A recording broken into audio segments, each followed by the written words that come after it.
hingga hati menyaksikan nur tajallinya Allah Jalla Jalaluhu wahdah.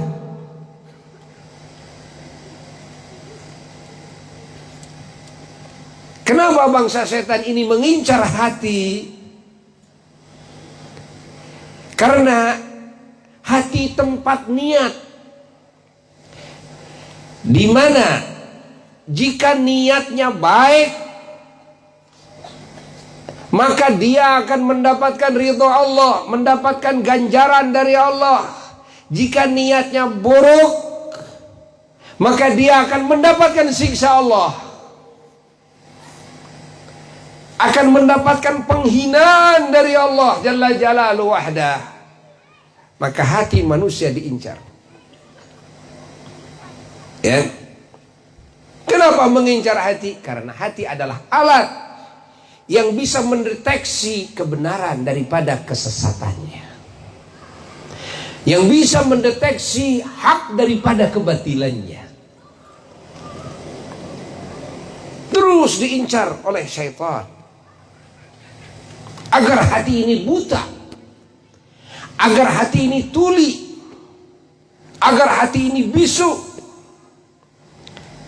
agar hati ini mati rasa kepada Allah Jalla Jalaluhu wahdah, agar hati ini buta kepada hak, kepada kebenaran, agar hati ini buta kepada jalan yang lurus yang bisa sampai kepada Allah. Siapa saja yang melangkah di atas jalan yang lurus itu bisa sampai ke surganya Allah, bisa bertemu dengan Tuhannya. Karena ujung daripada jalan itu adalah Allah. Fahami? Ujung daripada jalan itu adalah kenikmatan yang abadi, kemuliaan yang abadi. As-siratal mustaqim, jalan yang lurus, adalah jalan yang ujungnya adalah pertemuan dengan Allah. Ujungnya adalah surganya Allah Jalla Jalaluhu wahdah, perkumpulan dengan para kekasih Allah di dalamnya, abadi dalam lautan nikmat selama-lamanya. Ini makna jalan yang lurus, as-siratal mustaqim. Maka kita diperintahkan oleh Allah supaya berjalan as-sair ilallah. Kita supaya melaju, melangkah kepada Allah Jalla Jalaluhu wahdah di atas jalannya. Setan punya jalan sendiri, hawa keinginan punya jalan sendiri, nafsu ammarah punya jalan sendiri, dunia punya jalan sendiri, Allah pun punya jalan sendiri. Selain jalan Allah tidak ada yang lurus, mudah belok, tidak ada yang lurus. Maka siapa yang tidak menempuh jalan Allah tidak mungkin bertemu dengan Allah. Siapa yang tidak menempuh jalan Allah tidak mungkin dia masuk ke surganya Allah. Siapa yang tidak menempuh jalan Allah, bagaimana mungkin bisa berkumpul dengan para kekasih Allah? Karena Allah menetapkan di azalinya bahwa siapapun yang ingin bertemu dengan Allah, yang ingin dekat dengan Allah, yang ingin meraih derajat yang tinggi di sisi Allah, yang ingin meraih cintanya Allah, ridhanya Allah, kasih sayang Allah, ijabah dari Allah, yang ingin berkumpul dengan para kekasih Allah, yang ingin hadir fi maq'adi sidqin 'inda malikin muqtadir, ingin hidup abadi di surga firdausnya Allah Jalla Jalaluhu wahdah, tidak ada cara kecuali dengan melangkah as-sayr ilallah wassuluk, yakni nambah, menempuh Jalan siapa? Jalan Allah. Sabilillah. Jalannya Allah yang lurus. As-siratal mustaqim. Yang mana jalan lurus ini adalah jalan yang dipijak oleh kakinya semua para Rasulullah, dan dipijak oleh semua kakinya para wali-wali Allah, para ulama-ulama Allah, para syuhada, para solihin. Di jalan yang lurus, di sana penuh dengan anugerah. Di jalan yang lurus, di sana penuh dengan nikmat. Di jalan yang lurus, di sana penuh keamanan. Di jalan yang lurus, di sana penuh ketentraman jiwa. Di jalan yang lurus, di sana penuh kebahagiaan yang memuncak. Di jalan yang lurus penuh harapan yang pasti. Di jalan yang lurus penuh dengan pengangkatan martabat dan derajat. Di jalan yang lurus penuh dengan keterpujian. Di jalan yang lurus penuh dengan janji-janji segala kebaikan yang tiada habisnya dari Allah Jalla Jalaluhu wahdah dan dari Rasulnya Sayyidina wa Maulana Muhammad Sallallahu alaihi wasallam. Allah, Allah, Allah.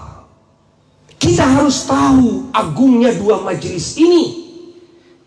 Agar apa? Agar kita ini ketika mau menghadiri majelis ilmu atau majelis zikir, betul-betul dengan keyakinan, betul-betul atas pengetahuan, bukan ngelindur. Ya? Loh, kenapa lu hadir sekarang di majelis ilmu? Kenapa sekarang lu hadir di majelis zikir? Kan? Cek urang Sunda mah lain ka irin ku cikiih, lain ka bawa ku cilencang.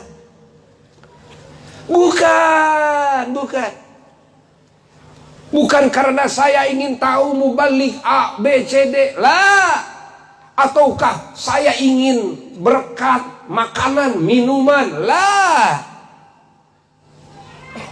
Atau karena daripada di rumah gak ada kerjaan, atau di rumah sepi tidak ada teman, mendingan ke majelis zikir, mendingan ke majelis. Lah, bukan. Tapi karena keyakinan, pengetahuan yang hak, dengan niat di dalam hati, kecintaan dan pengagungan. Ingat. Dan keyakinan bahwasanya majelis ilmu, majelis zikir adalah dua majelis yang teragung. Tidak ada majelis yang teragung di alam semesta kecuali majelis ilmu dan majelis zikir. Bukan cuma di bumi saja, di alam semesta. Pahami oleh kita.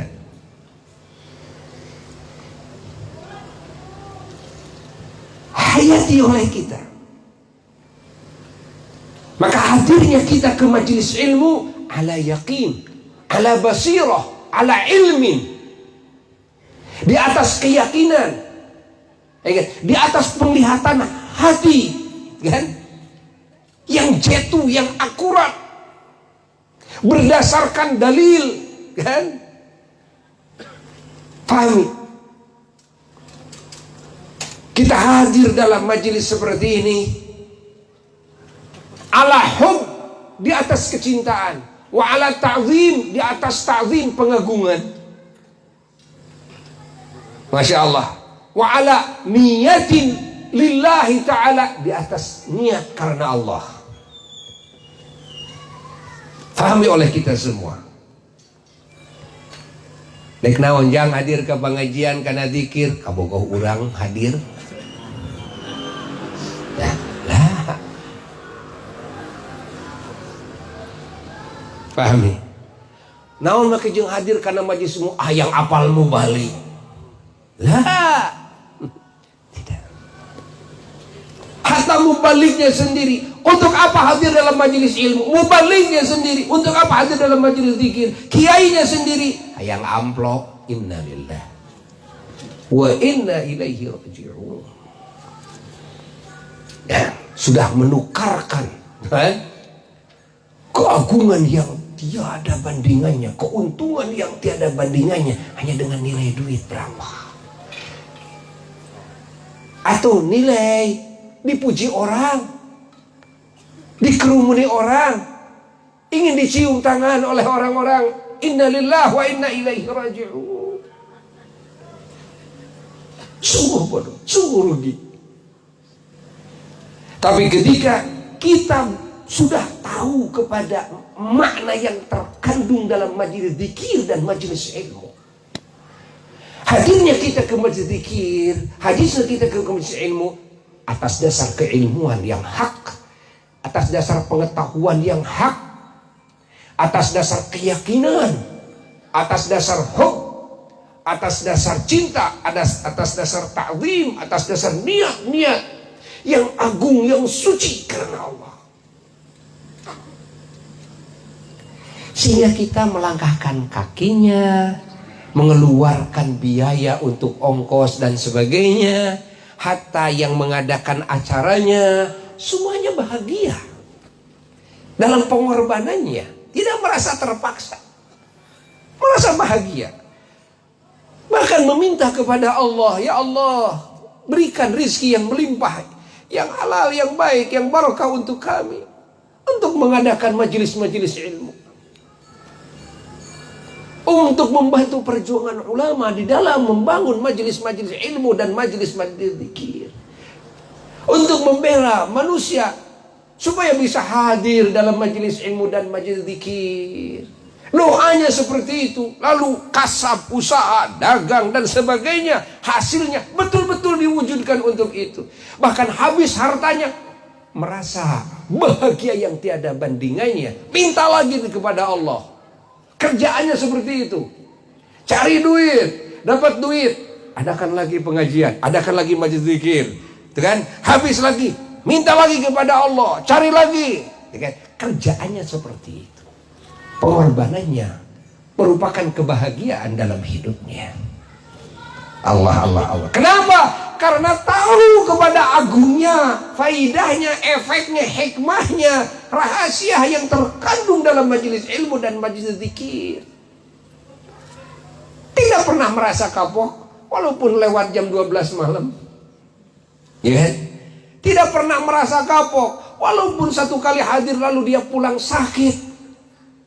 Bahkan sampai sakaratul maut. Ketika sakaratul mautnya sebabnya adalah penyakit. Penyakit sebabnya karena saya menghadiri majelis ilmu, maka kematiannya akan menjadi kebanggaan bagi dirinya. Allah. Bangga. Kan? Kenapa? Karena kematian saya disebabkan sakit. Dan sakit ini karena saya pernah menghadiri majelis ilmu dan majelis zikir. Ini akan menjadi kebanggaan yang akan dibangga-banggakan di hadapan Tuhannya. Allah. Bukan kapok. Duit habis tidak kapok, malah bahagia. Inilah jalan saya. Jalan Anda cari duit untuk Anda kumpulkan, lalu Anda tumpuk-tumpuk. Lalu Anda merasa bangga dengan banyaknya duit, dengan luasnya tanah, dengan bagusnya kendaraan, bagusnya rumah, tingkat-tingkat. Anda bangga. Oh, Anda terus publikasikan kepada yang lain, punya duit banyak, punya kekayaan yang begitu melimpah. Ingat. Lalu setelah itu teruskan ngomongnya, teruskan. Lalu apa? Ya setiap hari saya penghasilan ratusan juta. Lalu teruskan. Pasti terusnya lalu kamu mati.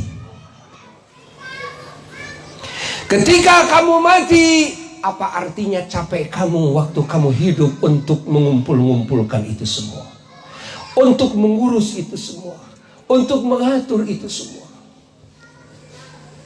Padahal waktu hidup yang kamu makan hanyalah seisi perut kamu. Yang kamu pakai hanyalah seukuran badan kamu. Yang kamu tiduri hanya seukuran tubuh kamu. Mana yang kamu banggakan? Di dunia kamu tidak pakai. Kamu capek mencarinya itu capek, lalu kamu capek mengurusnya dan mengaturnya, lalu kamu mati. Di dunia tidak bisa diambil manfaatnya oleh kamu. Yang diambil manfaatnya hanya yang dimakan, hanya